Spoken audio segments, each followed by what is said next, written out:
and fans are not that excited about Cody Rhodes versus Randy Orton. They're more excited about the Roman Reigns match.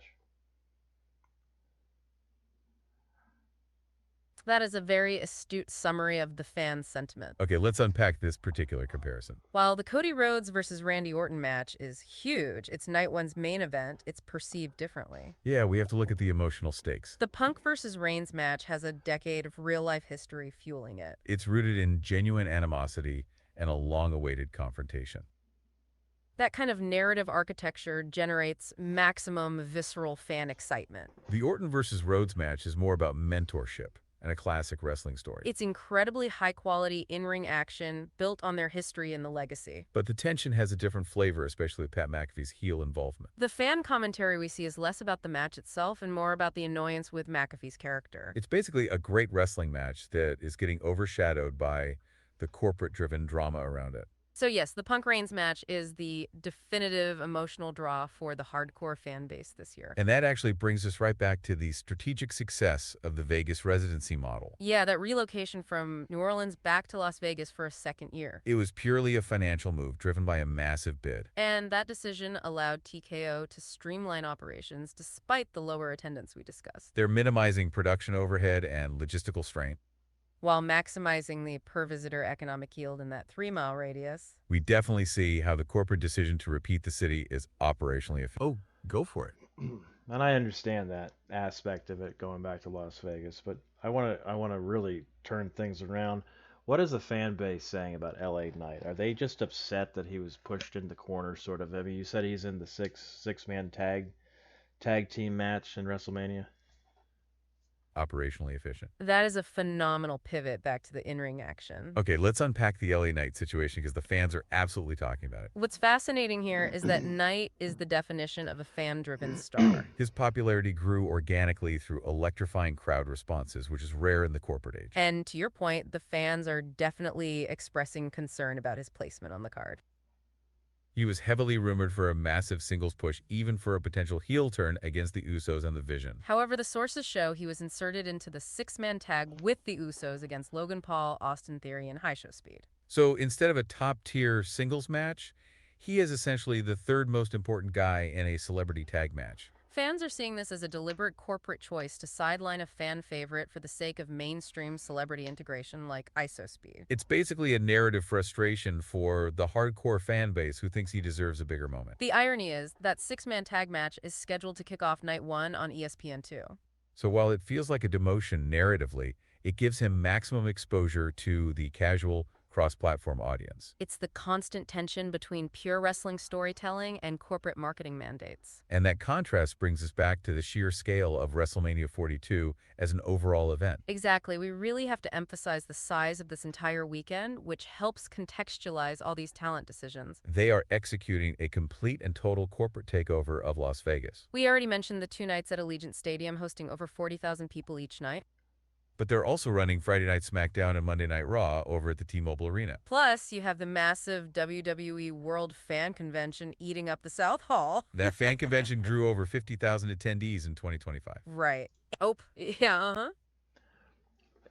Look at the women's division. Who's the fan? You know, we have barely scratched the surface of I the got women's to division. That be is faster. an excellent direct. Yep, All right, go on.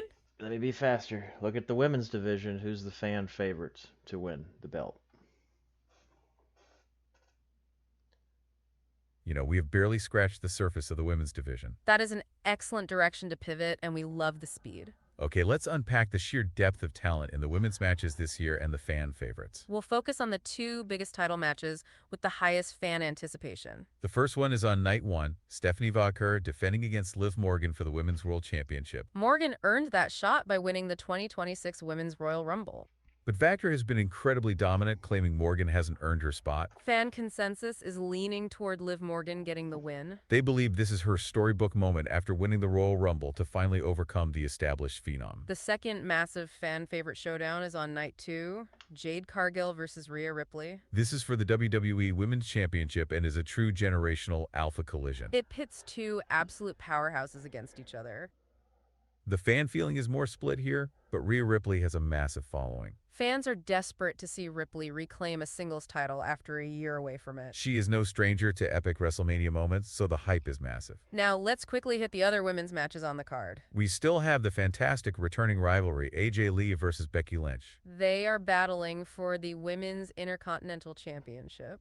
Lee returned after a decade and has already submitted Lynch 3 times. This is a very high-stakes, long-term story where the fan favorite is Becky Lynch. She's desperate to reclaim the gold, and the fans want to see her finally conquer Lee. And don't forget the Fatal 4-Way for the women's tag team titles on night one. That is the one with the irresistible forces, the Bella Twins, Charlotte Flair and Alexa Bliss, and Bayley and Lyra Valkyria. That is a packed match designed for high-octane chaos.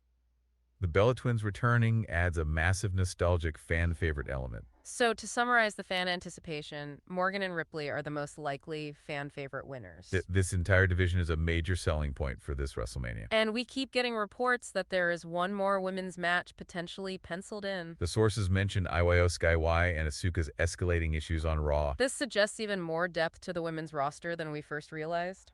The Hall of Fame also plays into the women's division storyline, in a way. It's another major event happening in the women's division timeline. The Hall of Fame is huge this year, featuring some major crossover appeal. They're inducting pop culture names, including Stephanie McMahon and Dennis Rodman. It's interesting that the Bellas are wrestling the night before their Hall of Fame peers are inducted. The economic footprint of this single weekend is staggering, reflecting the women's prominence. It is massive. This logistical consolidation is a TKO playbook masterclass. Now, let's quickly review the corporate mechanics that made this ESPN deal happen. We know this deal is intrinsically linked to the ticket slump we talked about. We already established that WrestleMania 42 is the very first one to stream on ESPN in the United States. Moving officially away from the Peacock deal, which is massive news for the industry. And the reason they moved away from Peacock is a really interesting contractual quirk. It wasn't just a 5-year timeline expiring. Hey, yeah, what's up? I want to move away from that, though. Is the fan base... I hear you. You want to dive back into the fan sentiment? That's a perfect pivot, moving from, oh, go for it. Yeah, so are the fans happy with the Cody Rhodes versus Randy Orton match, or do they feel that storyline was sort of thrown at them at the last minute? That is a critical question about the night one main event. Okay, let's unpack the fan reaction to the Rhodes versus Orton storyline. Overall, the fans are highly satisfied with the match itself. It's built on their history and the legacy, so it's a great wrestling story. However, to your point, the fans were absolutely baffled by the Pat McAfee insertion. The sources show a massive revolt against his involvement in the main event. They view McAfee's heel turn as a sudden, nonsensical decision. It feels like the storyline was forced in at the last minute. Especially because he returned as the mystery caller for Orton. Fans expected someone with a deeper tie to the story, like Orton's father. Instead, it was a commentator with no prior history with either man. That is what makes it feel thrown at them. The perception is that an executive decision dictated the change. It takes a fantastic wrestling match and adds a layer of corporate drama. That frustration is the main source of the fan dissatisfaction. They love Cody, they love Orton, but they hate the perceived corporate mandate. And that leads right into the bigger question of the fans' overall mood. Yeah, they have a stacked, high-quality card, but there's a lot of background frustration. The McAfee situation is the main source of fan frustration. Fans are baffled and, frankly, outraged by his heel turn. He's being used. Oh yeah, let's hear it. Why did McAfee leave as an announcer again, though? That is a critical piece of context. Okay, let's unpack this because his reason for leaving is actually a work. What's fascinating here is that McAfee hadn't been seen on WWE television since last June. At that time, he said he had to take a break from his commentary duties. He cited his busy schedule as the main reason. He's the host of a massive ESPN show, so that made sense to most people. And just a few weeks before his recent return, he publicly suggested. Yeah, he said that the wrestling business had kind of passed me by. So when he suddenly showed up as Randy Orton's mystery confidant, it was a massive shock. That, as they say in the wrestling business, was a complete and total work. And that ties right back into why the fans are so upset right now. His return feels dictated by the corporate synergy between WWE and ESPN. He is being used as a corporate antagonist, but fans see him as a corporate mandate. It feels like a TKO executive edict is dictating the top storyline. That perceived management interference is where the frustration stems from. And it relates back to our earlier discussion about the ticket prices. CM Punk's real-life promo, where he jabbed at ticket prices, was immediately edited out online. Fans picked up on that immediately. They see the high price. Oh yeah, let's hear it. Where's Paul Heyman in all this? That is a phenomenal question. Okay, let's unpack where Paul Heyman fits in right now. If we connect this to the bigger picture, Heyman is everywhere, but also nowhere. He's the ultimate puppet master, and the sources have him in multiple places. What's fascinating here is that Heyman is serving as the mouthpiece for the Vision. He's the manager for guys like Braun Breaker and Austin Theory.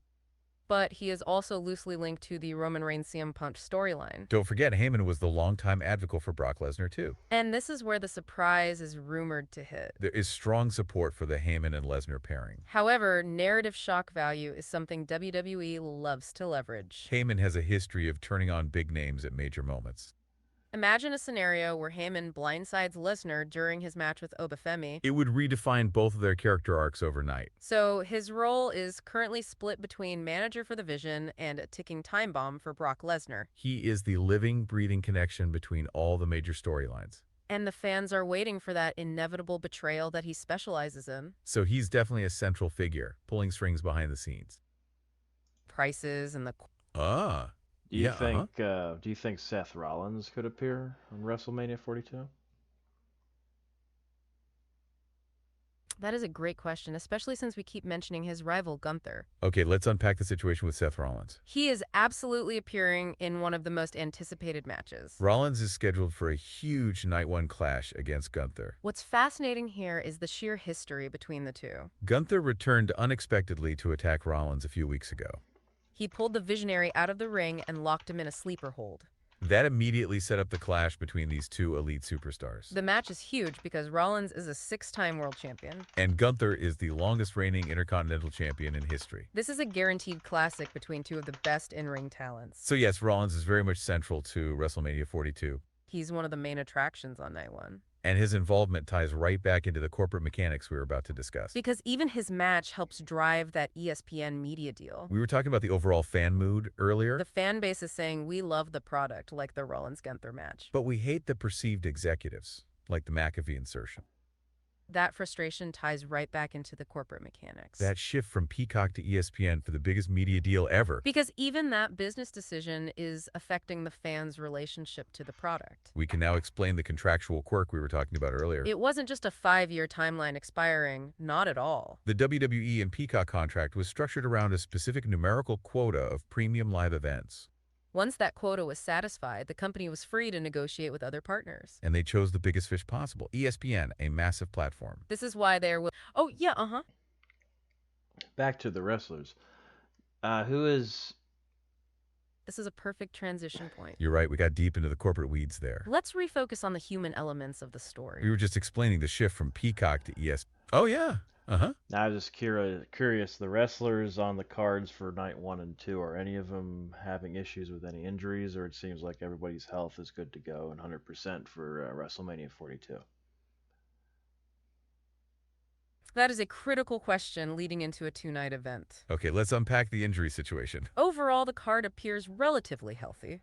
However, there was a major late-breaking concern that did pop up. And that involves Rhea Ripley, who is scheduled for the big generational clash. She is taking on Jade Cargill for the WWE Women's Championship on night 2. Reports had recently surfaced discussing her future before WrestleMania 42. There was some speculation about whether she might miss the event entirely. They even had articles floating around listing possible replacements for her match. But the good news is that Ripley is confirmed for the show. She is still advertised for that massive match against Cargill. So she seems healthy enough to go. What's fascinating here is how close that call was. It created a genuine moment of uncertainty for the fan base. You also have Brock Lesnar, who is facing Ogafeni. Lesnar has been relatively absent from TV until recently. But it is also confirmed to be 100% and ready to face the NXT powerhouse. Drew McIntyre and Jacob Batu are locked. Oh yeah, go on. That's good. Would you like to make a closing statement on what we've been talking about in less than 1 minute? That is a fun challenge. Okay, we can absolutely wrap up our deep dive with a 1-minute summary. If we connect this to the bigger picture, WrestleMania 42 is a clash of corporate strategies and storytelling. It's a tale of two realities. On one hand, you have the greatest entering product they've offered in years. Featuring generational matches like Punk Reigns and the passing of the torch with Lesnar-Femi. On the other hand, TKO is using this spectacle to execute a massive corporate shift. Trading a temporary live ticket slump, which you ask us about, for a permanent media rights